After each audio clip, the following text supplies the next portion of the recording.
William Ruto, the CS Defense, Aden Duale, and the CS Interior, Kindiki Kidure, that they came on the platform of change to stop enforced disappearance and extrajudicial killings of Muslims and Somalis in Garissa.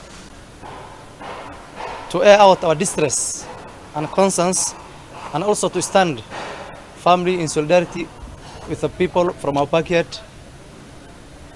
who was abducted by the security apparatus of this country, Kenya. And before I go deeply into my statement, I want to air out the number of missing people in our constituencies. Number one, Abdul Hakim Mohammed, who was abducted in Liboi on 6th April 2024. Siku ya leo tuna majonzi kubwa sana. Tunasikitika ya kwamba kila siku kukicha vijana ambaye walikuwa wanajimudu kibiashara huwa wanatatizika katika mikono ya serikali yetu ya Kenya. Na upande mwingine kule Somalia pia wako na taabu.